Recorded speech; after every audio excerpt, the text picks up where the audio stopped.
All right. So the first thing that we're going to kick off with on this week's episode is this Uncle Nearest, right? Now, we've done Uncle Nearest on the show once before. Did we? Yes, we did. We did. He's nodding. All right. So, but the difference being, there's a lot of differences. We're going to get into it. But the main difference right off the bat is obviously the labels are different, right? So this one was black, red. The other one was white and gold. It's like Black History Month around here. Yeah. So we're gonna every day. I've got a book report for this one, the Uncle Nearest situation. So I really went like very deep into like the whole I love history when of you all do that. that. All right. So this is gonna be great. Okay. So what I'm gonna have you do, same thing as before. I'm gonna have you can go ahead and pop the top on this. It's got plastic, pop the top. That's what she said. And then you can, start pouring, pass around. And then, so we'll dive into the Uncle Nearest story. All right, we'll get into that. Start us off, bro. I got it all written down, dude. It's like Christmas Day. I know. All right. I'm gonna have a lot of black jokes because you got Uncle Nearest today. You ready to go? All right, I love it. It's great. It's Black Christmas Day. So here's the funnest part about this whole story. I'm not really sure where the word nearest came from or the name Nearest came from. Okay. And there's no record that I can find that indicates actually where it came from. His name is actually Nathan Green. So that's the man behind Uncle Nearest. Now, he was called Uncle Nearest, but as to why, I tried to figure that out, where like the word Nearest came from or where the name Nearest came from. Couldn't crack that one. Oh, thank you so much. Great. I got it. Yeah, we're good. Good. Yeah, these are real, but that's okay. All right, so another fun fact: he was actually born in Maryland, according to the records. Yeah, so there's not tons about his earlier life, and he was also born like in the 1820s, like in and around that time frame. So there's not tons. Really bad time. Of data to go off of.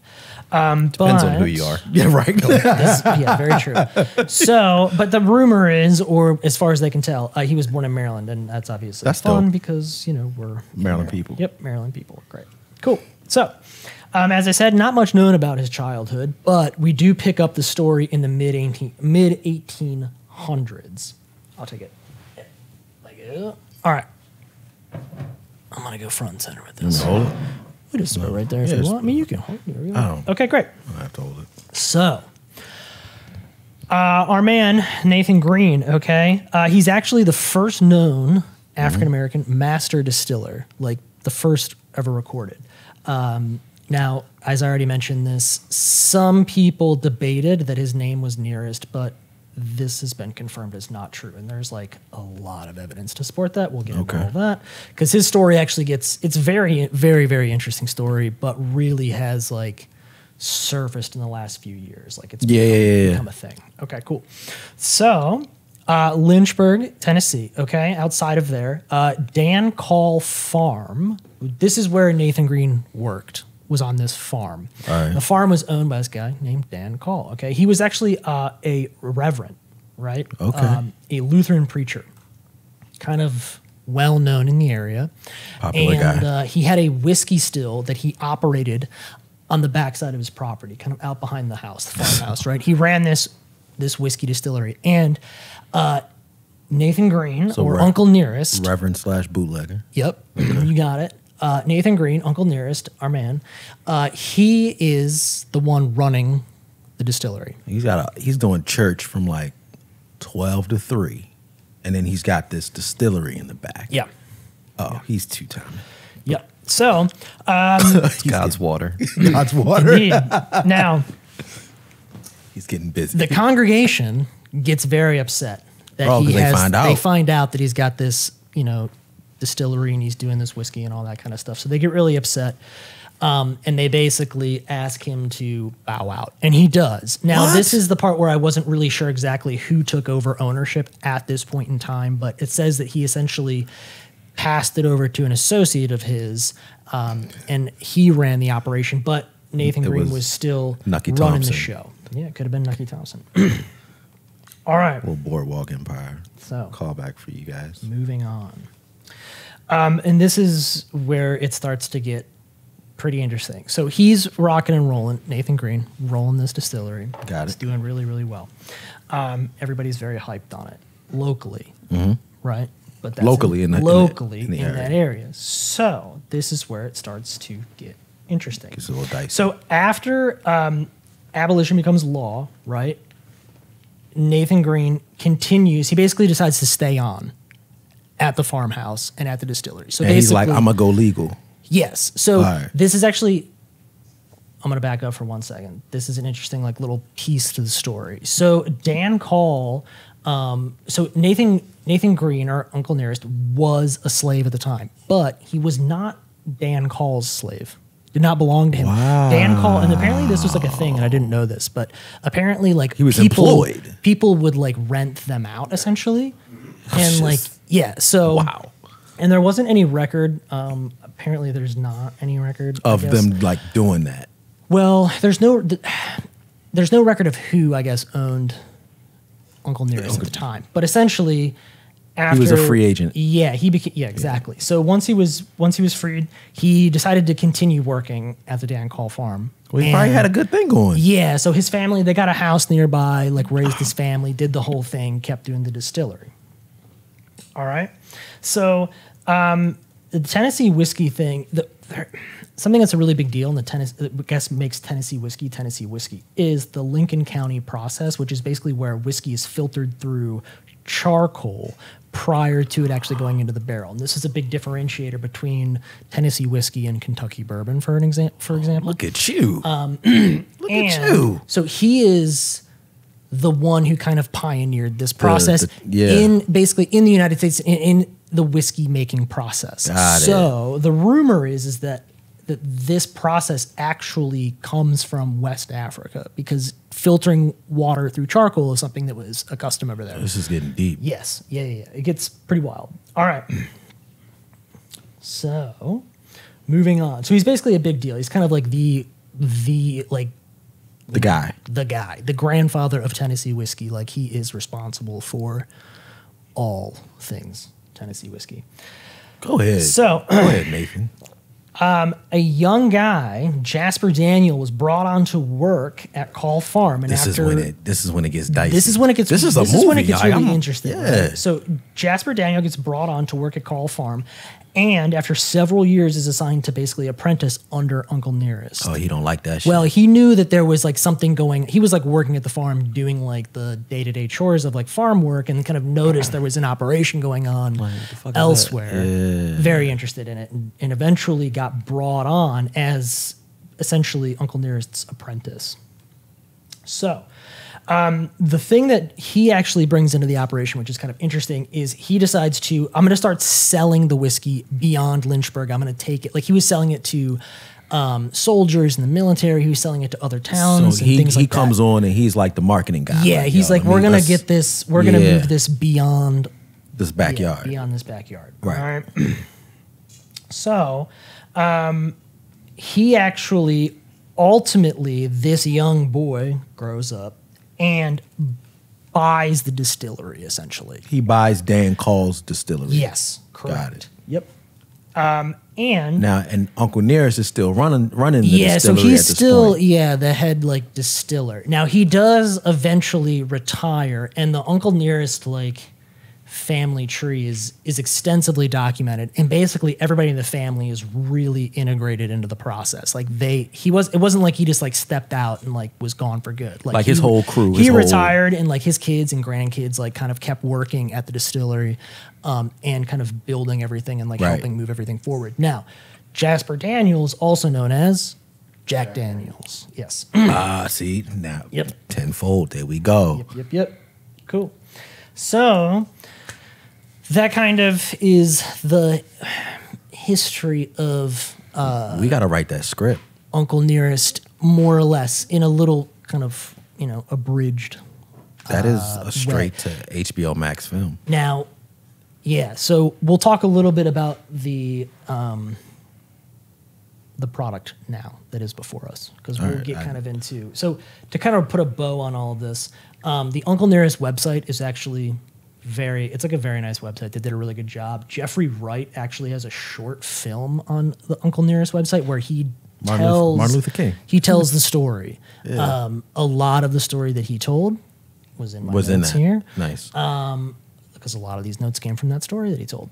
But the Wikipedia page and the Uncle Nearest website actually has a lot of like data and a lot of info on the whole like Uncle Nearest story. So, but for almost like 200 years, the like Uncle Nearest story was kind of a rumor or a myth. It wasn't really well documented until it was like solidified with like in 2016, basically at the time that this product really kind of came about, I think like we're going to get into the person responsible for all of that and talk a little bit more about that. But essentially, all of these people came together. It was journalists, historians, archaeologists, genealogists. All these people got together to document like the official documentation of the Nathan Green story, right? Got it. And basically, they uncovered like 10,000, it says, artifacts and documents. Ultimately, that's kind of like what they accumulated to basically solidify this story. So his story and his role in whiskey was really like substantiated by a lot of the work that was recently done. So, let's move on to the different types of. Because there's an all black label one. That's the general one, right? Like there's Uncle Nearest 1856, which is what this bottle is here. And there's also a silver variation of this. Okay. Right? I've had the one with the white label. Same number, 1856. Yeah. There is a bottle of 1820, which is the rarest bottle of all. Okay. You can only buy it at the distillery. We got to drive down to Tennessee. They do, however, every year apparently. Now they've not been doing this for all that long, so I don't know how long this will last. They've only been kind of in operation since 2017, but they do say on the website that they will pick a handful of stores each year, and they will send out a few bottles of 1820 to those stores. 1820. So you can find it. There was a Nathan Green bottle, 1870, which is a single barrel. That's in the UK. No, that's not the one I've had then. And then there's the Uncle Nearest 1884, which is the small batch, which is the white and gold label. Okay. That one. That's the one. My wife got me that one for Father's Day, and I ran through it. In 2021, it was awarded the fastest growing whiskey brand in the U.S. And in People magazine also nominated Uncle Nearest one of the 100 reasons to love America. How about People that? magazine, yeah. How about that? Not bad. Now, what's interesting, Victoria Edie Butler, if I'm saying the name right, that is his descendant. Yeah. And she is the master distiller at Uncle Nearest now. Got it. And so that's a big deal, obviously being a descendant. She's the first African-American female Good for her. whiskey master blender and like leader of distilling operations. Like, Good for her. Ever, right? So she's really killing the game. And she's been nominated for all kinds of things. Right. So she's killing it. Really killing it, yeah. The dates on the bottle are attributed to significant dates in his story. Yeah. So 1856 is believed to be the year that he started working with Jasper Daniels and Jack Daniels, and that whole like relationship kind of spawned. There is also some, like, again, the dates are a little murky. They also think that it has meaning with like when ownership of the distillery also switched over to. So there's a couple of different things on that. Oops, sorry about that. No, it's all good, man. But yeah, all right. So that, again, is kind of where we're at now. That's why we have this bottle. It's a long intro, long book report. What was your It's motivation? okay. Like you just saw it and was like, yeah, we're going to. So I know Isaiah was really hyped on Uncle Nearest. Oh, yeah. You had spoken about it quite a bit, enjoyed it a lot.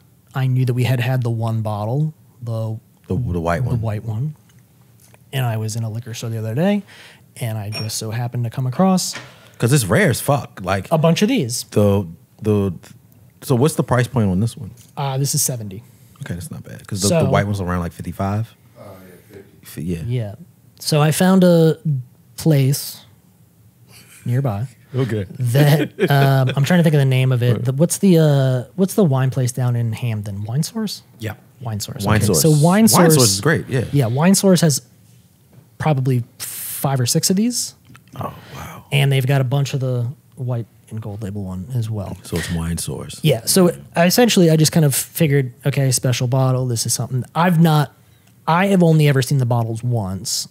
You know, at liquor It's very store. rare. Yeah, Yeah. that's what I'm told. So what I've heard, and I figured because we had the one, why not try the other? All right. So this, obviously, like for most people, this is the nicest bottle that they make and offer. The 1920 again, or the 1820, should you be able to find it, might be a little bit different. Now there was, Josh, you'll have to look this up. The woman that owns Uncle Nearest Distillery, she is like a very successful like businesswoman. Her favorite, or her, like, she is involved in the blend making process, or like kind of like narrowing down like which one she likes, essentially. This is her favorite. The woman that is the master distiller, the white and gold label, is her favorite. So they kind of have their own Okay. ones, like their own bottles. All right. Fawn Weaver. Yes, Fawn Weaver. Okay, great. He actually has a really good breakfast club if you ever want to go back. Okay. Yeah. I feel like everyone that owns or is involved in whiskey has a very distinct name. Like everyone that we've talked about on this show has a very like, and that's my name. Shit. All right, let's taste. Now, there is reasons to why they both like the bottles that they like. This one is aged, I think, 14 years minimum on this bottle here. And then the other one, it's because there's like a sweetness, like maple-y kind of Yeah, this is. flavor profile to it. That is why. This has the preferred. syrupy. So I think this should be, I mean, I think they're going to be sweet by nature. I think it's the process of like the charcoal distilling with the maple and all of that. I think all of the Very whiskey is good. going to be on the sweeter side. I mean, I like Uncle Nearest from what I've had. This is just as good. All right. So we're going to move that bottle up front. We'll move on Oh yeah. to other things, but we'll Double back for follow back up. We'll double back. Well, let's make some noise for Taylor's book report. Good shit. Yeah. Hopefully I was said dope. it all. Hopefully I said it all right. I was trying to be pretty accurate. But yeah, like I said, to put a bow on it, pretty remarkable story. Yeah, Very, that's- very interesting, It's just and meaningful story. But yeah, that's what I was very meaningful, very fact filled. Like I said, as you were like telling the story, I'm like, I could see it. Like this is the. I wouldn't be surprised if they don't have a movie Yeah. like coming soon. about- Yeah. And the Jack Daniel family and like the Nathan Green Nearest family were all very tight, like all throughout the generations. So if you actually if you watch the little video on their website, the end of it, they show a bunch of photos of like all of the descendants and like everybody kind of So there's no working like together. beef between the distilleries because As far as I can tell, there isn't. I mean, there could very well be somewhere, but Jack Daniel's distillery was actually pretty instrumental. Well, the Jack Daniel's company was pretty instrumental in them Getting started. family getting the rights back to where they can. okay, Yeah. cool. Because you let somebody else tell it, they be like, yeah, they beefing. Like Yeah. no. Jack Daniel's and Okay. his family did Yeah, the yeah, it seems like they did, to his point, do good by one another. All Now, right. again, that could just be PR. I have no The idea. myth But they behind make it it. seem like it was all good. It was Good. like the myth behind it is like, if you meet someone that doesn't know the story, they'll say, yeah, this is the company Yeah. that was stolen by blah, blah, blah. And I was like, yeah.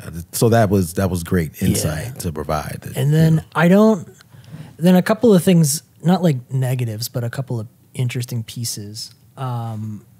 One is I couldn't find anywhere where they spoke about like a specific recipe or like a secret sauce or anything. It doesn't seem like there is like the Uncle Nearest process, I think, is the same. Like I think they're doing it the same way, but I don't know if there's like I don't think that the recipe used to They make found this. they found a 100-year-old recipe. Like there's none of that Yes, kind of thing. Yeah. correct. Okay, right. Yeah. So there's that, and then the other piece is this is not necessarily made like by Uncle Nearest at this point, right? Because it's not. Yeah, of course. They've not been around Yeah. long enough. So there is another whiskey.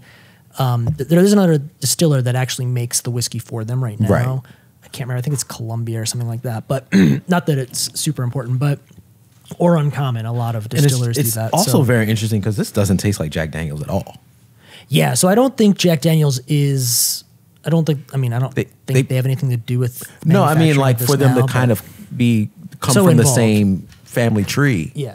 And to not really taste like they don't really taste the same or anything like that. It's just very interesting. Yeah. Like you would think, you know, if you and I came up with a whiskey and then we parted, it would kind of taste similar to the other. Like this doesn't taste like Jack Daniels at all. But that it's also 2022 and these shits were. On any level of Jack Daniels either. Yeah, not even like Gentleman Jack. Gentleman Jack. Yeah. It doesn't taste like the one that they made, the Sinatra Jack. Yeah. Yeah. So now we're tasked with finding the more rare bottles, We got to go to London. which I'm thinking, yeah, probably the UK bottle or the 1920. The 1920, I think, they certainly consider that I got some plugs the at Wine rarest. Source. They consider that the rarest. So we'll I have to pull those plugs and see. And I think if, it's also called Nathan Green in the UK. It's not. I think it might be that or black, maybe. Might be a black label, but it could be gold. There's a white label, there's a black label, and then there's one with a green label. Yeah. okay. Yeah. Anyway, HBO Fucking shit show. is a nightmare. They did their earnings call today, Yeah. and I guess they just broke the news. So you want to preface it with Batgirl? You want to preface it with the stuff they got, like what happened, and then why it's happening? Or Well, I feel like the HBO thing is separate from the Batgirl thing. I feel like that's more of a Warner Brothers thing, no? not after what I found out today. Okay. Because I thought it was originally going to be a streaming thing. Then there was the talks that it was going to go to theaters, and then it basically got scrapped altogether. So all right, let's start with Batgirl. And I know that there's like a tax thing that's happening that's it's a allowing whole it's them to duck out. but- basically a shit show. Yeah. So Batgirl got canceled. They got Michael Keaton off the couch to come back and play Batman just to shelf this movie. That got canceled, and a number of other DC type things got canceled. Scooby-Doo. Yeah, and then Scooby-Doo got canceled. There was some other Warner Brother DC stuff that got canceled, and then come to find out the reason they're also laying off like 70% of the creative staff, and part of this is, from what I learned today, is because HBO Max, which is owned by Warner Brothers, and Discovery Plus, which is owned by Warner Brothers, are going to merge into another new app. Yeah. So it was HBO Go, then it was HBO Max. Now HBO Max is going to merge with Discovery Plus and be something else. So we don't even know what that's going to be yet. And part of that, and I don't know if you keep looking at me, Josh, like you're looking at it. You have the facts. No. Okay. Keep all going. right. I think part of it is because Warner Brothers wants to concentrate solely on theatrical releases, and the app will concentrate solely on stream. Like, and so Yeah. it won't kind of like, There'll be no overlap. basically no overlap. Just the app will be the app, and then Warner Brothers will just concentrate on like putting out movies. Okay. And then once the movies are done, then they'll go to the app. Yeah. Which I don't understand.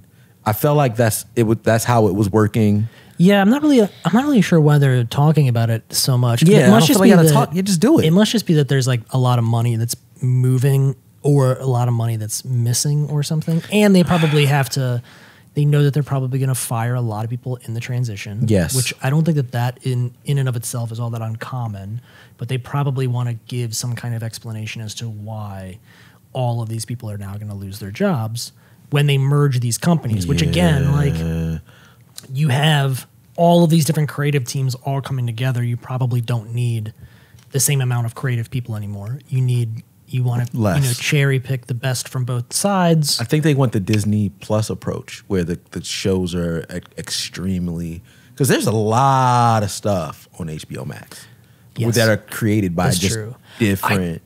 I do think the HBO Max thing was a little bit of a. I feel like HBO is a little bit of a melting pot of bad things. Like the Discovery app. I love the Discovery app. Yeah, it's dope. It's great. Yeah, It's yeah. incredible. It's amazing. I don't feel the same way about the HBO. And I think Max that's app. kind of what they want. With they want the Disney Plus approach where it has like the National Geographic hub and the Star Wars and the Marvel. Like they just kind of want to be explicitly concentrated on the stuff they put out rather than just having so much shit on there. I just don't see why you've got Discovery and you've got HBO Max. Why are you merging the apps together? Like you say, okay, guys, you can, because if you keep them separate, then you've got them on the hook for 2 subscriptions. Yeah, that but I too. bet you. Why not? I bet you the subscription price will probably go up. But I bet you the ad revenue, like the ads that they can push, would probably be more. It's probably more expensive to run ads now on those platforms because Also- everything's together. Right? I also kind of, and similar to this, when CBS rebranded CBS All Access to Paramount Plus, Okay, yeah. it was just a new app. Like the app looked almost exactly the same in the new app, and they're like, you got to download new There's apps. still the CBS app though, right? There's not CBS All Access anymore. It's just Paramount Plus. You now. know, that's I don't want to. And like my Apple TV, it just changed the name. So it was just a name change. I don't want to derail us, but the Ravens games are aired on the CBS app. So I wonder if this upcoming season will they be played on Paramount? Potentially. Yeah. I think in the Paramount app you can choose your local subsidiary, your WJZ here, and because you can watch TV through that. Streaming's app. been going on for how many years now? And they still can't. Nobody can get it right. No. Nobody Yep. can get It's it. too. There's. Dude, it's too much of a nightmare on the other side of it. Yeah, it's yeah. Like the inner workings of it are just so absurd. And then you got your smaller subsidiaries and like CBS and like stuff like that. It's just wild.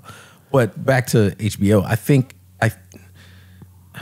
I don't know. I just every week we do this show, there's a Warner Brothers potty moment of just them not being able to constructively work at being successful. Like it's always, yep, that didn't work, so But- we're gonna do this now. So is that? But I would love to know. And I've not done any research on this, and I should. But is that true across the board, or is it just DC information that's bad? Like, is it just because obviously the DC well, that's true too. thing is a dumpster fire. We know that. But is Warner Brothers having success in other areas? I mean, they obviously, like Harry Potter was like their big thing for a while. Yeah. And now they're doing the whole Dumbledore, what's it called? Yeah, and they did That they that did whole series. well. Which isn't doing very well. I know that. So we know I would consider that a miss. But do they have other films that are like really knocking it out of the park? Or is Warner Brothers just getting trashed? I know that they lost well, they own Christopher HBO, and like all of the HBO stuff has been great. And but that I also feel like that's a different I would say not so wheelhouse. much. Oh, I can confidently say, for the most part, all of the shows on HBO are They're good. pretty good. They're good, but they're not. They've not. I mean, really, beyond Game of Thrones, what has been their last like just monumental hit? I would say they have a nice staple of shows. Yeah, but that's not what people are looking for these days. What they want exclusivity. Well, I think people want Stranger Things or Game of Thrones, or they want the Yep, big. The and- big. Yeah. They want like the blockbuster things show. that are being like TikToks. They Yeah. want the big viral content. You don't want cult classic shows like I Like Barry, and then like Sure. I'm like 1 in 10 Yeah, people who watch Barry. or like Mindhunter. Mindhunter, yeah, you know what I mean. Like, and that's kind of like another cult classic. Like you want, And HBO had a track record of those shows, and they're not hitting anymore. and they just don't have that show anymore. Like, I would and say- the bummer is that they're kind of resting everything, I feel like, on the new Game of Thrones, which is dicey. And I want to say I felt like Westworld was supposed to come behind Game of Thrones and be like the new. Yeah, it kind of kicked off. I think it kicked off. It kicked off great. The same time Game of Thrones ended, I think Westworld picked up. And it didn't. I don't think it. It still. Don't get me wrong. I fell off from Westworld, but for what it was still good. The story was kind of convoluted from my attention. It's too complicated for like the mass audience. I think appeal. Because it takes work to really figure it out. It's very good. And it's made very well. And the writing is very good. It is a great show. But it does not have that hitting impact that, Mandalorian has, or Stranger Things, or, Game of Thrones. That's still just HBO. Yeah, but I feel like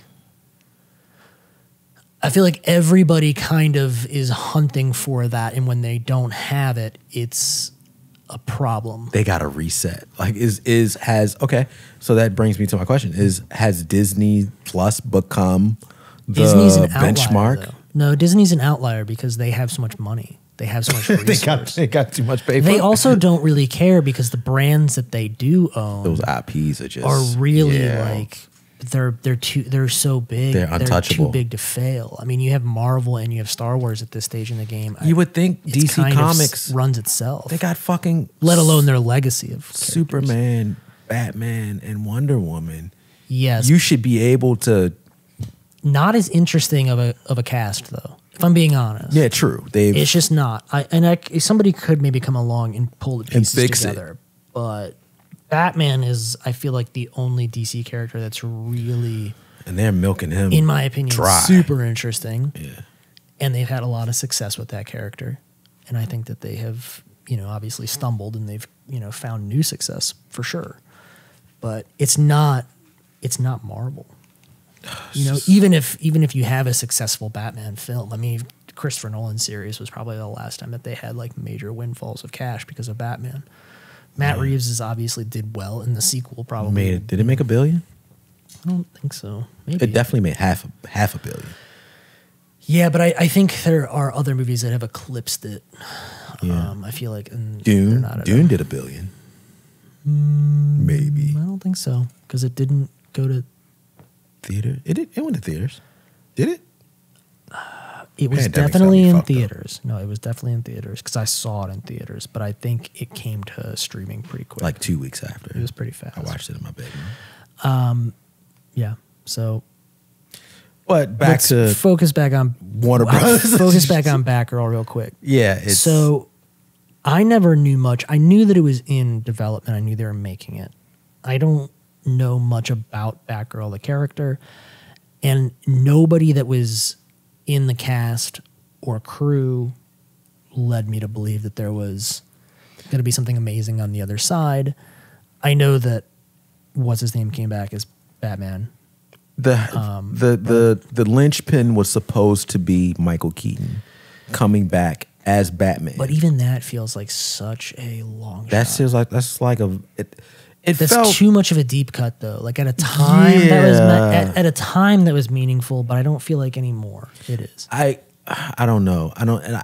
If you were like Christian Bale's coming back in Batgirl, I'd be now like, that I'd be like, yeah. I don't know if now you're talking about 2 generations removed, right? Like even that Batman I caught on the tail end, which I love. Don't get me wrong. But that's not my generation. I don't think it had the impact that they thought it would. Yeah. I think the test screenings obviously were a dumpster fire, but I think that the Michael Keaton thing did not hit like they thought it would. Yeah. Like it's not your, Andrew Garfield, Tobey Maguire moment. Yeah. It's not. It's definitely not. That's still, of course, that's my first introduction to, a live action Batman, but it's still not. I was a very, very, very young child when I saw this. So, but like you said, if it was Bale, that would have been fucking spectacular. Yeah. And even whoever. But anyway, it's just unfortunate, that people put all of this work in for now a film to just be shelved. And apparently, due to the legalities of how the HBO Max, Warner Brothers things work out is that it will never be released. Like it's permanently on the shelf. Yeah, I unless think they decide to pull it and put it back. I have two thoughts on that. One, I felt like going back to your about all the people having worked on it and all of that. I felt like everybody's responses to it being canceled were like just super lackluster and lame. Like the directors came out, like, the actors came out, and they were like, "Oh well, this is a bummer, but you know it happens." So I felt like nobody was really that passionate about the it. Check's cleared. Is They don't what give a it fuck. seemed like. Everybody was just like, "Oh well." You cash a Whatever. $20 million check and the movie doesn't come out. Are you that sad? Or are you just like, or is it your passion project? Yeah, you know, like, I don't think it was anybody's passion project. Yeah, That's my sense. And then on the second point is, it's definitely possible somebody could leak it. that Somebody out there, somebody's got a has cut.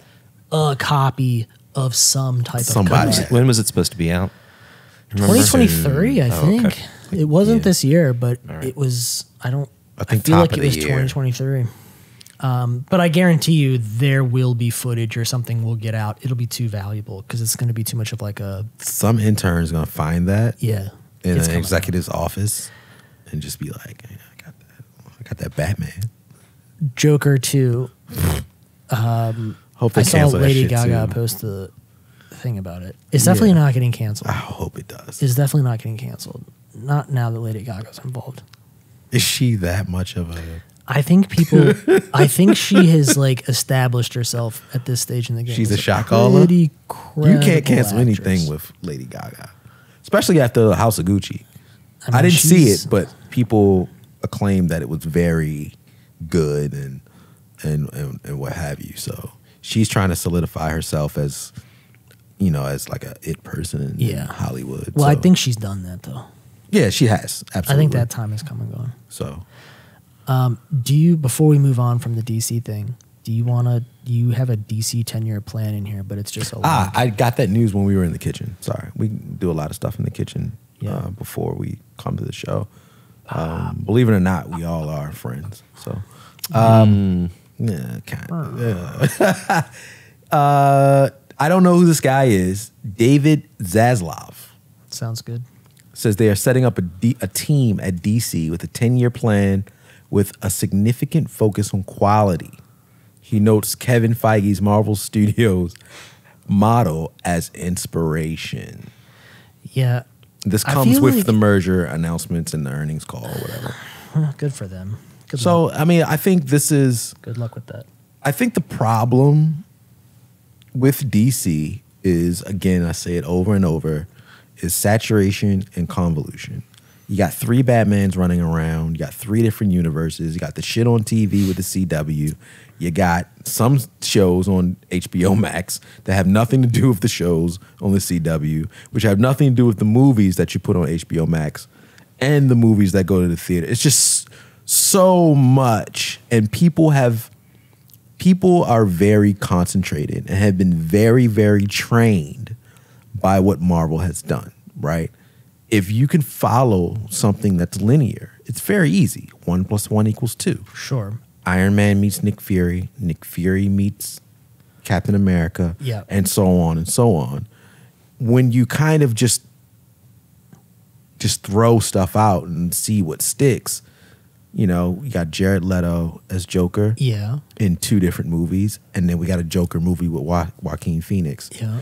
It's confusing. It's very confusing. My wife is just kind of like, so this connects to what? And I'm like, baby, it don't connect It to feels shit. like none of it connects to anything. It doesn't connect to anything. And I think like I feel like the biggest differentiator between the two of them is that Marvel is designed for everyone from the ground up, whereas DC is very like there's pockets of people that every DC like property is kind of developed for. Yeah, Like it's hard yeah. to pitch Batman as like something that's safe for everybody, right? Whereas Yeah. like Marvel, Oh, for sure. all Marvel movies, it's like you can take your kids, you can take the family, adults are having a good time. It's This is fun. PG-13, but the kids can Everybody still go. wins, Yeah, right? yeah, yeah. But You're not doing that with Matt Reeves' Batman. No. Christopher Nolan maybe was the closest thing you That got was violent but still to safe. Yeah. a moderate Batman or a mild Batman. I mean, even the Tim Burton stuff was pretty creepy and weird. Now, if you go back at that time, maybe kids could be into it, sure. But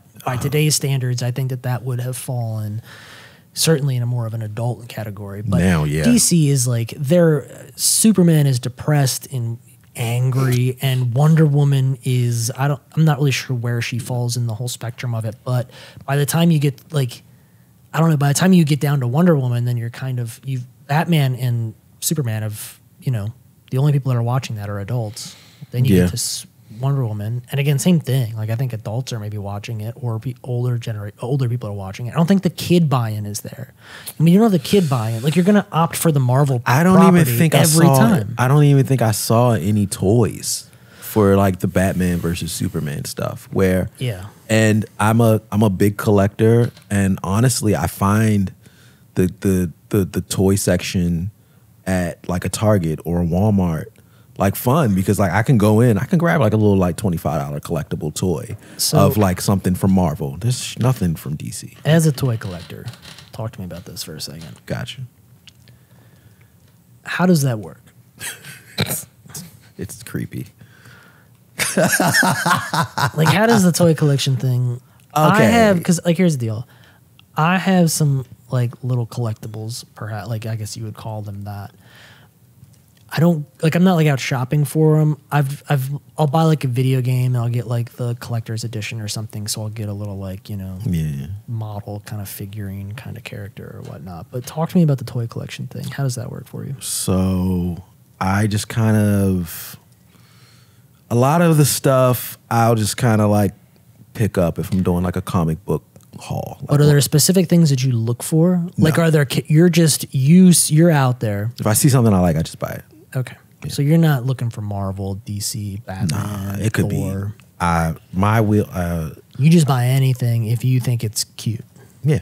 Okay. Yeah. It could be a lot of money. It could be a McDonald's toy. Now, do you put it like on display, or do you have like a room for it, or a bookshelf? This is gonna kind of challenge what I said 5 minutes ago, that we are all friends, but I gotta get you guys over to the house. Like, I got my bookshelf in my office is just like full of, you've seen it. It's just everything. I'll pass. So Yes. So you're adding to it. Yeah.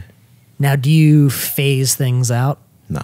No. So it's just forever growing. I just find shit. Like, again, man, I collect from the smallest. Yeah. Like, I take my kids to McDonald's and they get the Marvel Studio whatever show is out. Give me that shit. Yeah, give me the shit. You don't fucking play with it. And like, I got a Thor: Love and Thunder little thing. Yeah. And I got a big ass Thor hammer, and I'll just put it next to it. You know what I mean? And if I'm in Target, my daughters want to go down to Barbie aisle, and I'll get them a toy, and I'm like, all right, well, Daddy's got to go to Collector's Corner down by the dog stuff, and I'll get a Funko, or I'll just see something. Now, do the kids ever get like jealous that you're getting cooler shit, or they don't get jealous? Are they not into that? But they want to take my stuff off the shelf. They want to get Thor involved in their tea time. They want Thor to go to hang out in the Barbie tea party. And I'm like, nah, he's Thor's not going to the Polly Pocket pool. No, it's not going to happen. He's not doing that. I can't let him do that. Like, so there is like you care about them to a point where their, I guess, quality and them being maintained is relevant or important to you. Yeah, it's not like you're just like, there's a Funko still costs $20, like, and you're wanting that to maintain or appreciate. Yeah, I just kind of want to. I don't think they'll ever make me any money, but it brings me joy because I still work 8 hours a day, and it's like in your room, in my office. Okay. Yeah, so when I'm in my office and I'm working, this is the stuff I like to look at. Yeah, I'm asking these questions not because I don't have these things or I think it's weird. I'm just curious as your process. You think I'm just a weirdo? Learning. No, because like I have some of those things. You got all kinds of shit downstairs. It's weird. Like I feel like I acquire them, but I don't like actively pursue them. Which is like I don't. Yeah. I don't think I actively pursue them. I think it's just kind of like oh yeah, I want that, and I just like I'm Yeah. just kind of like in I my think- day to day. If I see it, I Pretty want sure it. most of mine have come from like box sets or something. Like for instance, my daughters love. I go to Costco to get gas, and there's a Five Below right across the street Yeah. from the Costco. Yeah. And my daughters go crazy because you can get like little Barbie shit for like $5, and they're like, "Oh, just go in there." But there's always like Marvel, DC, low budget stuff in there, and I got the Christopher Nolan Blu-rays of Batman Oh, for damn. $5 a piece That's not bad. from Five Below. I don't think they were meant to actually be in there because Christopher Nolan deserves better. but I bought them as soon as I saw it. I was like, yeah. So I was able to get. Tried to give the cashier 10 instead. It was like, These deserve more. Did you scan it yeah. right? So I definitely like So sometimes you can find a treasure find, but yeah. All right. Well, out of that into Ninja Turtles. Love Ninja Turtles. Yeah. There's a title. Oh yeah. So it's called Ninja Turtles Mayhem. Is that right? I don't know. I don't track with Ninja Turtles, if I'm being honest. I am. Well, Ninja I Turtles. mean, I enjoy it, and I have the Blu-ray box set, which came in a pizza box. Really? You gotta show me that.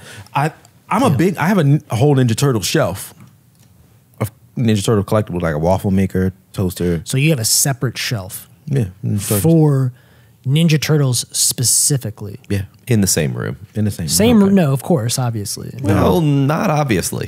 It depends on how big of a fan he is and how much he's got. It's got like many rooms of collectibles. I mean, he's been pitching the collectible thing to me as like a modest hobby of his. If he's got It's a multiple modest- rooms dedicated to collectibles, I would call he's beyond that. No, the Ninja Turtle shelf is in the bedroom where no. That's okay. They watch everything. All right. Have you ever talked to Cowabunga. Jason Levy about Ninja Oh, yeah. Turtle stuff? Yeah, Because we- he's like real big into that. Yeah, right? we share Instagram shots of like what stuff. you guys get. Yeah. All right, that's cool. All Shout right. out, shout out to Levy. Yeah. Anything beyond the title that you're excited about? Mutant Mayhem. No, by but the I way. just Mutant Mayhem. Mayhem. No, I just hope it's better than the last iteration. So it's Mutant Ninja Turtles, Mutant Mayhem. That's correct. and that title was released today, which Two is why I added it to mutants the show in the more title. show notes. Yeah. Scheduled for release August 4th, 23. Next year. Yep. Which means it's probably gonna be heavily CGI. They're gonna do this on a set and just get it over with. Yeah. Yeah. That's what we do nowadays. All right. So Maverick inspires Legally Blonde 3. That apparently now. Top Gun Maverick Yeah. inspires Legally Blonde 3. Yep. Reese Witherspoon is. gonna That's what be- she says. That's her. The only thing I can kind of take from this is that she is inspired by the continuity of story. No, it's like the they're fact gonna- that she gonna fly a the jet. fact that like the sequel was so successful. Oh, she has now All looked right. at the Legally Blonde property and been like, People would like to see I this. can do the same. Yeah. I honestly, Legally Blonde kind of falls into the clueless. I enjoyed them. Yeah, I enjoyed it. They're good. The clueless. What else? Nothing wrong with them. What's the other one? Mean Girls. Mean Girls, Yep. yep. In that realm of very lighthearted. What's the one with Miss Congeniality? You know what I mean? Like this is stuff that's like on during a Saturday, and like I don't mind it. You know? Yeah, I got you. I know there's dogs everywhere. Speaking of this, did you hear about that actress that was stabbed? Jesus, get dark, Reese. Reese. No, with a knife, idiot. Josh. With a spoon. Was that the joke? Yep. Oh my god! Oh, that's a good one. Okay. The Reese. She was with this. Okay. Damn it! Somebody bite. Somebody bite. So good, Hey. so good. Oh, that was a good one. Oh my god! She was stabbed with a spoon. Because it wasn't on the forefront of my mind for a joke today. So that was perfect timing. Well, on that topic, according to Insider.com, over the past 6 months, Ezra Miller has been driving around the U.S. carrying at least one gun and wearing a bulletproof vest. The Flash actor grown increasingly paranoid about being followed by the FBI and the Ku Klux Klan. Wearing the bulletproof vest is described as a fashionable safety measure in response to actual attacks and received death threats. Miller also apparently feels under the radar of the Ku Klux Klan because the actor posted a video back in January threatening them. All right, anyway. I don't even know how to take that. I just love the fact that he is rumored to be driving around the United States. Like, is anyone searching for him? I guess not. Apparently his family is very concerned about his mental health. Why don't he just, I mean, if you're going to do all that, just go hang out with some rappers. All of the You'll be safer with them. all of the surveillance and law enforcement we have in the United States, and we can't find him. We must not be looking for him. I mean, he must not have done very much, I guess. I don't feel know. Like maybe beating up people is not enough these days. Okay. Doesn't move the needle. I was going to say maybe they just look at him as like, he's high. Clearly he's mentally unstable. Yeah. Clearly. Like to be riding around. Where is he riding around? Like, Can you also one more time describe what the bulletproof vest was? A fashionable, what did it say? I'd be happy. Fashionable safety measure. Because like good. rappers in the 90s would wear like Fashionable A safety fashionable measure. They would do it, but safety measure. that was like a rap thing. Yeah. So I don't know how it's a fashionable safety measure for Ezra Miller in 2022. That's just what it says. Brilliant. That's what the article says. All right, I'm going to run through a couple of things real quick because we're running out of time. We spent a lot of time early. We did the whiskey history, book report. People need to know that. Really So took us whatever. off track for a long time. But that's all right. So Jon Favreau begged the Russo brothers not to kill Tony Stark. I thought that was kind of an interesting little piece that he was that attached to the character. I was a little surprised That's by his that. baby. Yeah. I mean, you know, Not it Robert is what Downey it is. Jr., but And like obviously, Iron Man. you know, they went ahead and did what they wanted anyway. He begged Any the thoughts on that? Russos to not kill Iron Man. And then Yeah. they originally were like, yeah, we want to kill all the Avengers. They had on their creative board, like, look, we're washing away with all of them. They just wanted to like clear the slate and kind of give Marvel like a soft reboot. Yeah. And Yeah. Kevin Feige stepped in like, you can't do that. You can't kill all of them. Can't Like, kill everybody.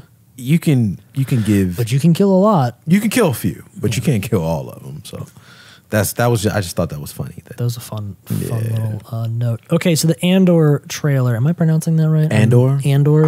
You asking me? You're the Star Wars guy, not me. Yeah, I believe it's Andor. Okay, Yeah. so Andor trailer. We'll talk about that. That was recent. I'm very like tapped out on the Star Wars thing at this stage in the game, but it looks good. The trailer It looks very massive. Good. Yeah. It looks. I will say. But again, I was tricked. I thought that the Kenobi trailers looked great, and it wound up being terrible. So the Andor trailer, I will say, looks better than the Kenobi trailers. They've done a really good job. Whoever is pulling those together, pay raise. Well, I'll say the trailer looked great. The CGI looked awesome. it looked good. It looked very large in scale. Yes. Like things looked very cinematic. However, I do think Disney is going to find a problem in we are now getting a prequel of a prequel. Yeah. Like we're now doubling down on the prequel stories. And Prequel sequel, yeah. It's starting to get I have a friend who is not a Star Wars fan, and he said this is why. They will not let us escape these old stories. Like when are we picking it up? And like now we're getting a prequel story to a prequel. And it's just like on one part, I'm like, damn, you're right. You're absolutely right. Like they just keep kind of milking the tit. On another end, The fan base is very volatile, though. Oh, Star Wars people love it. Yeah. And I'm one of them. Like I'm all in on Andor. Like whatever. I don't care. Like tell as many stories. Tell as me you more. want. Yeah. Yeah. Yeah, but for the casual fan, they're like, we're going deeper. Like I don't. Can we go forward? I don't. Yeah. I just got in. To that point, what's his name? Taika Waititi? Yes. Taika Waititi. Taika Said his is going to be Waititi? all original. So his Star Wars thing is going to be all original, I'm so for it. top to bottom. Like of course he may pull from like some lore, but I think it's going to be all original characters, all new story based off of what they built. Yep. Which I feel like is going to be extremely fun. I wonder if they're going to make him do a comedy. I mean, that's his tone, like Thor. And Yeah. What we do in the I think dark. he just likes to have a good time. I mean, I've seen him certainly make serious films. Yeah. Or have serious moments. I think he just likes to have a good time. I think his movies are supposed to be fun. Did you see those pictures of him having like a 3-way kiss with Tessa Thompson and somebody else? I feel like, yes, that sounds familiar to me. So he definitely likes to have a good time. Yeah, I think he's here to hang out. Rita have a good Ora. time, dude. Rita Ora, yeah. I think they're like getting married now or some shit. Something Good for that. them. Yeah. You want to touch on She-Hulk real quick before we move into wrapping up? I think they're trying to wash away that bad CGI trailer because they keep coming out with new trailers. And they Yeah. kind of look better and better and better. Which is funny because I saw another tweet from another visual house, and we talked about this last week, saying like Marvel, after they saw the Marvel announcement, there was a lot of negative feedback from all of the visual houses that Marvel uses. Like these people are just like they feel like they're going to be overworked just from the announcements. Yeah. Yeah. So, but yeah, She-Hulk is starting to look a lot better, and we'll We see. wonder what visual house is paying the price for that. Yeah. Sorry, guys. Oh, the house is fine. It's the employees. Yes, They're- exactly. Yeah, they're getting steamrolled. Yeah, and I'm just kind of. Somebody's pulling all-nighters. This trailer was shit. But you would think, I don't know, man. Like you would think if it's Marvel Studios, I'm in my brain, I'm like, the studio has its own visual effects people. Like, why are you not? I don't think that that's how it works. I think that they outsource most of these projects. Yeah, and that I doesn't don't make. think they have anybody, but they probably, maybe a few. But That's like like Courtney and Taylor Studios, and then we get somebody else to do all the fucking work. And, Yeah. and we just Well, buy I- it from them I when mean- they're done. Yeah, I think that's how it. Whiskey that's how they from do it. Colombia. That's right. So, I mean, it's apparently a good system. yeah. It does work. All right. So the bump of one day, you're thinking that that's just the Andor thing because they come out at the same time. Is that right? The bump of one day. Are Are you the talking about- She-Hulk got delayed. Oh yeah, day. I thought you were talking about cocaine. No, You can understand why he was confused. no. No, so yeah, they bumped it a day so it doesn't. So what happened with Miss Marvel and Kenobi is I think that they saw that people were watching one or the other rather than watching just, I think they thought, people are going to watch one and then immediately watch the other. I think they saw that it was kind of suffering. Yeah. So I think the general idea would be is to release multiple things on different days rather than multiple things on the same day. Yeah. It wouldn't have anything to do with the 'Cause fact that they were some- just mediocre shows. Yeah, sometimes like I watched it because it was new, but I would forget. Like after I watch one, like that's it. I got one show a day in me. Like, I'm doing some other stuff, and then maybe something else is on in the background. So All right. Let's hit your watch list real quick. I'm actually only interested in one thing on it, which is Lightyear. You watch Lightyear? yeah, Talk to me about Lightyear. Was it good? No? Not good. my wife didn't like it. I liked watching it. Yeah. I don't know if I'd like the movie. So I liked watching- just visually it's cool. Visually, it's great, and I But think the story's not great. this is what I expected. Okay. I expected the very soft, subtle adult humor and slapstick of Toy Story Yeah.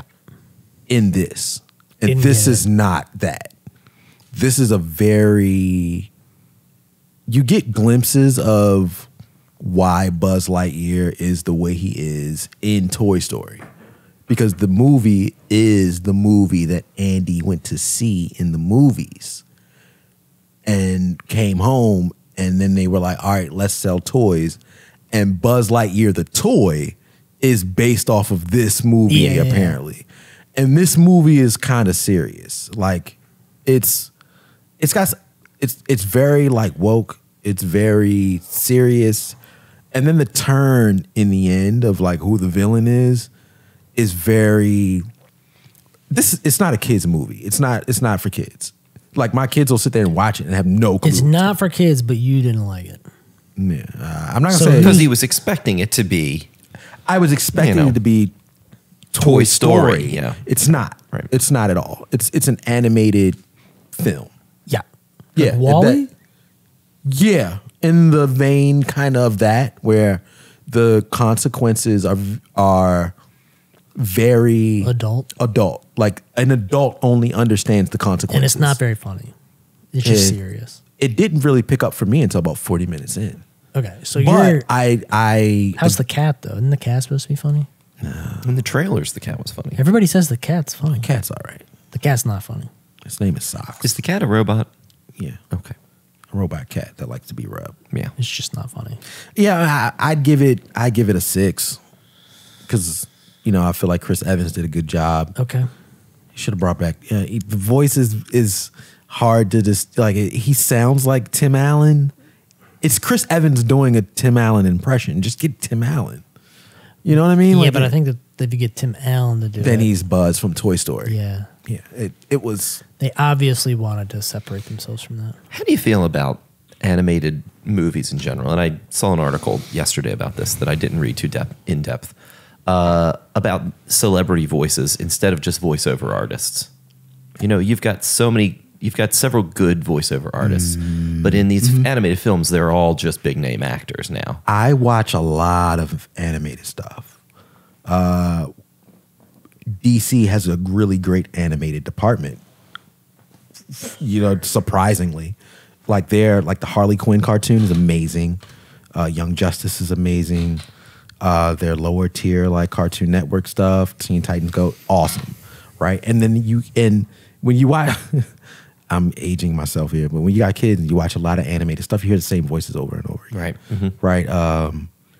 Tina Belcher, whoever does her voices in a lot of other. Yeah. From Bob, she does a lot of other stuff. It happened to me yesterday.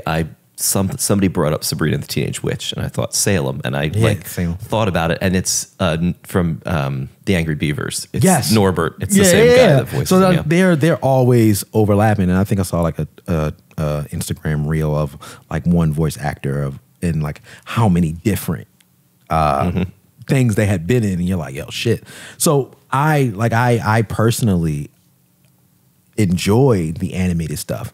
To your point, I think the big name stars like Kevin Hart being in Life of Pets, or even Chris Evans here. I think what happens there is you're getting these big name stars to star in a role they're only going to do one time. There's no carryover. For cartoons have to be repetitive for children. Animated stuff has to be, unless it's adult animation. You make a film on Disney about a toy from another movie, and you get a character. Like Tim Allen consistently came back and did Buzz Lightyear, and for children to come back, that movie came out when we were kids. The retention is Buzz Lightyear, and I'm going to see Buzz Lightyear, and I get there and it's not Buzz Lightyear, it's Captain America acting like he's Buzz Lightyear. I get what you're trying to do, but it doesn't give me the same effect. You know what I mean? Like, Sure. Yeah. I just don't. I don't know, man. No one is gonna say, "Oh my God, it's Chris Evans as Buzz Lightyear." Half the 3/4 of the people going to see the movie don't even know that it's Captain America. It's Chris Evans. You know what I mean? They're just going to see it off of the Lightyear name. So you could get anyone that does great voice acting. It's about how you market the movie. Yeah, I think some people look at it though as like a kind of a co-signing of the movie itself, right? So like I think Pixar, when they came onto the scene, they were it was a new like format or medium in a way. And they thought, okay, if we get reputable actors to voice the characters, that's a co-signing of this isn't trash or this isn't stupid or this isn't bad, right? So I think the Pixar effect, I think what happened at that point moving forward is a lot of these studios were like, oh man, like if we can get other big names to come on. It's kind of like with, and it's not that Disney didn't do it before. I mean, they did with like Aladdin, right? Like you had Robin Williams. You had these these people that came in, and I feel like there is a co-signing of it because like they definitely did. There are certain actors or actresses that if they do a part in an animated film, I probably would be more interested or I would check it out. Like I just by the fact that they did it, right? Like if you say Robin Williams did this, I would probably be like, okay, I'm going to at least give it a shot. Or whatever. I mean, and now, like, you know, you say Pete Davidson did something. You might be like, oh, well, I like him in other things. He must have thought that this was an interesting script, or I must have thought that this was a cool idea. But we're also adults, so we know who Pete Davidson is. I don't know. Sure, but that's a play for adults, not for kids. Not for kids. And I don't think that, like, I think that that's a win. Like, Pixar was the one win. that they cracked the code on that a little bit, I think, because Pixar was like, okay, we're going to make movies that are for everybody, right? And Aladdin, we'll voice it with a famous adult and make it for kids. I think Aladdin did a good job of that. And there's probably other Disney movies that do this as well. But Aladdin did do a good job, but that was prior to Toy Story, right? Was it? Yeah, Aladdin was first. So Aladdin did a good job, though, of marrying, I think, adult comedy and humor with kids animation. That actually is, I think, the first one. Yes. Because they didn't do it with any of the And you others. bring in notable names that parents know, but not kids. So that was like almost like we understand the Robin Williams references and jokes. Yes, sure. It was a little bit of like a blueprint almost for what Pixar ultimately wound up doing. And I don't know if you've ever read any like interviews about Robin Williams and his experience with Disney and doing that, like animation or whatever. Positive, negative.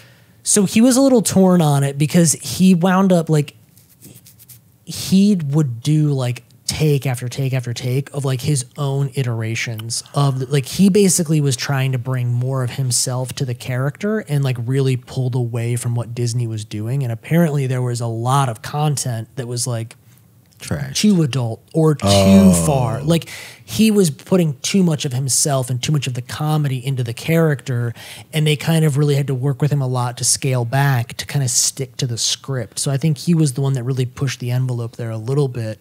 Because there were elements of the Aladdin, like, you know, thing that I felt like were kind of comical, and they were kind of almost adult in nature, and that was thanks to. Because I mean, like Genie's riffs, like when Genie kind of like riffs and like makes a joke, are very reminiscent of his stanza. And so there's a story about about the directors going to an animator and saying, "Hey, we're trying to convince Robin Williams to come on. Can you animate Genie as doing one of his bits?" And so they did one. I don't know what the bit was, but they did one of his bits. His stand-ups are fucking hilarious. Yeah. Anyway, I don't know. Voice acting is an interesting thing. I think it's weird because I feel like it has voice actors are highly regarded in the video game industry in a weird way. There are people in the, like, I just feel like there are certain voice actors or actresses in the video game industry that are like very notable throughout franchises, or even when they're doing like certain characters in different games, it's like a thing that people track with. But I feel like the like well-known actors or actresses going over to the video game industry is not something that's like really caught on fully yet. I know that Call of Duty did something with like Kiefer Sutherland, and there were some different characters. Like there are. It's not to say that it never happens. What's his name from Shameless, who was in the last Star Wars game? Can't remember his name, but that to your point, it is interesting. I don't know. I think going with just voice actors has lost a little bit. They don't have the same cinematic draw. But I guess from a dollar perspective, I don't know. Like, it's obviously way cheaper to have no-name people voice your animated characters, but... Did Genie do the show that was on Disney, whatever, cartoon show? No. I think... You're talking about Robin Williams? Yeah, no, I'm saying... I think Robin Williams only did the movie. the 2 movies. So who did the show? I don't know. I have no idea. I think I feel like they wanted him to do the show, but he didn't. And I feel like he didn't want to do the sequel, but he was like contracted to it or something, and he had to. I need to see. There's like weird stuff back. Yeah, behind well, I won't but look at anyway. that. And I guess the end of the story is the difference is that a voice actor is an actor doing a voice versus the Seth Rogens, the Andy Sambergs, the Chris Evans, The Rock. is an actor talking into a microphone. Yeah. Also, if you lose the singing component and you like nix that out, it kind of opens up your options, right? Because like if you're not trying to find somebody that can like sing all of the Beauty and the Beast songs and be Belle, and you just need, a recognizable or a chick that sounds good, like it just opens up your you can pick so many other people, right? Because maybe Jessica Chastain can't sing, but she can voice a animated character, and mom's gonna know who that is and want to go check it out. Because musicals aren't as big of a thing in They're the not in- animated certainly not, in the yeah. animated world Yep. anymore. All right, so that was the one big thing on the watch list that I was very curious about. I don't really have anything on mine. I mean, 9 Perfect Strangers. My wife made me watch that. Did you watch that? It's on Hulu. Anybody else? 9 Perfect Strangers. He watched it. I think I'm still watching the stuff from last week. Yeah, you have Yellowstone on there. College Hill. Sugar water. Sorry? Yeah. They go on a retreat. Men in Black series. Sugar I didn't know Water. anything about that. There's a Men It's in Black on show. Netflix now. No, the entire 1, 2, and 3. Oh, Yeah. So okay, we okay. started with 1. Got we you. watched 2 Great. the other day. We'll probably watch 3. It's just Yeah, good a times. good throwback watch. Anybody watch the Resident Evil series on Netflix? No, and I need to. I No. need to. I'll probably have to do a daytime watch. Very interesting. You started it? No, I've not. But I feel like the feedback on it's been very interesting. Like it had like relatively good ratings. Yeah, I'm hearing on it was Rotten pretty good. Tomatoes, but apparently the fan base like destroyed it. Yeah, because it's kind of a sequel. It's not an original. Like I think the creators were like, we've done all the original stuff. Like this story apparently takes place It takes place like 30 years later. okay, so like it's they not kind of- really tied to the video game lore. Yeah, in the same way. they kind of like redid narrative. the story, and the characters are like Interest. 1 or 2 of the characters are descendants from like what's his name? What's it from? I can't remember. I feel like Netflix really They botched it. Put a lot into that though. They botched those It's tough, man. sequels. Yeah. It's tough with those video game movies and TV shows. I'm not really sure what. I don't know what is it like cursed because it's literally just a concept you just create it. You know I what think I don't know. I think video games are designed really in a way that make like when you play them, you want to play certain experiences or you want to experience the story in a certain way. And I think when they try to translate it over to cinema, I think they try to recreate that sensation because they are nervous or they feel like people that play the video game, that's what they care about.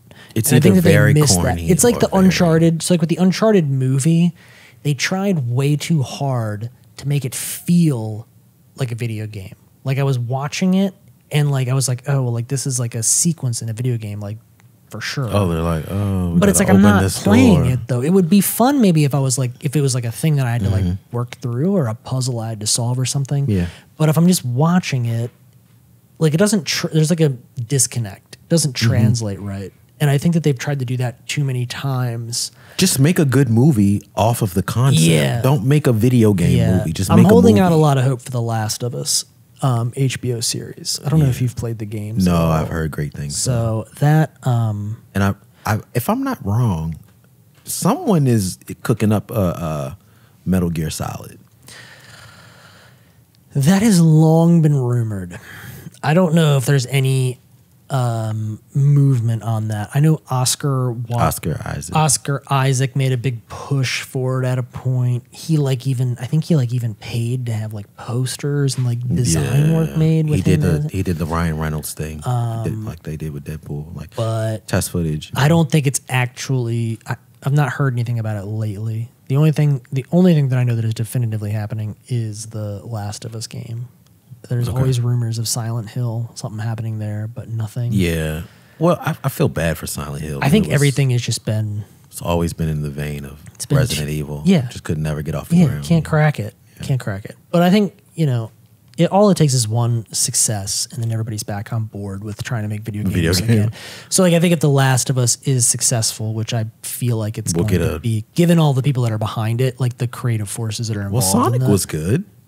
Sonic is good, but Sonic is also like a child's IP. Child's game. It's not like if you can crack Resident Evil, if you can crack Silent Hill, if you can crack like there's so many games like Metal Gear Solid that are just like truthfully they are In the Game of Thrones HBO like masterpieces in waiting if you can just figure it out. That's who could probably do it.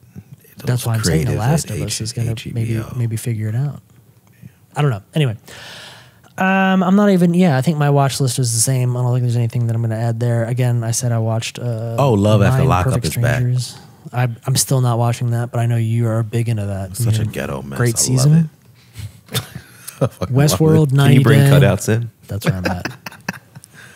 Oh yeah, That's where I'm at, dude. Okay, let's round out on the Uncle Nearest. Everybody's feeling good about it. it's delicious. I think that this is It's significantly very good. better than the other one. Yes. is my opinion. Because the other one was just way too you sweet. doing this again? You wanna This come is still again? sweet, but not as sweet. It's very good though. You do this High to me marks. every week. High I agree. marks. Courtney, you in on this? We got to stop I don't talking know about the what she whiskey. wants There's a to dog do. here. No, this dog's She does not want to come up. She doesn't. And make you're a decisions. sucker every time. How you think my wife got me? right. No, this is great, man. I'm a big Uncle Nearest fan. So not just off of like the history of the Lord, like it actually is a good whiskey. So yeah. Yeah, they have actually a very rad like distillery in operation. They really like built it all out. I mean, it's obviously out in Tennessee, but We do a road trip. there's Tennessee's not pictures. that far. There's pictures 6 of it hours? online. It's a little more than that. 6, 7. 8 to 10 depending where you got it. Yeah, I was gonna say. Yeah, I'll maybe, fly. maybe I like won't 10. drive. Yeah. Sorry, I But take that back. Southwest they Direct. have like a really sick like operation out there. There's a lot of photos and stuff on their website. It's really cool. Have any of you been to Tennessee? You've been? Been to Kentucky. I've been to Nashville. That's in Tennessee. No, I mean I guess, but like, yeah, but like I feel like Nashville and Tennessee are like I do feel like Nashville is like it's different. It's like- It's like Austin in Yeah. Texas. it's like visiting Maryland Yeah. and coming to Baltimore. Like you Yeah. didn't visit Maryland, you visited Baltimore. Yeah. Yeah, have you been to Las Vegas or did you go Fair to enough. Nevada, right? You know what I mean? Biggest little city in the like, world. Yeah, like I've been to Nashville. You've but been to New York City. Yeah, I've never like explored Tennessee in the sense of like distilleries. Lynchburg, and- right? Yeah, no. Lynchburg, yeah, Yeah. exactly. Okay. Yeah, we should. We should do like a road trip out. We get We an should RV. do like a What could road trip possibly out. go wrong? A road trip out. Oh, it's gonna go week terribly long wrong. A road trip where we review whiskeys. At all of the, yeah, we go to the distilleries. I think we could make it happen. I think it'd be pretty hilarious. Where I'm at the ATM getting out bail money because we've all got pulled over. Oh yeah, we would have to have like a no. But once we get out, Once we get there, we I just feel like Uber we'll- from place to place. Yeah, There's that'd like be fun. trails, right? You can go Yeah. on. You Yeah. can get drivers. Yeah. Listen, this is a problem that we don't have to solve, guys. Yeah, you're right. But that Somebody would- else is definitely cracked a code on this. I think, yeah, we keep doing this. I think by next summer we could put one on the books, like for a weekend. We go to some distilleries. All right, Let's make it a goal. very good. I Great. love that.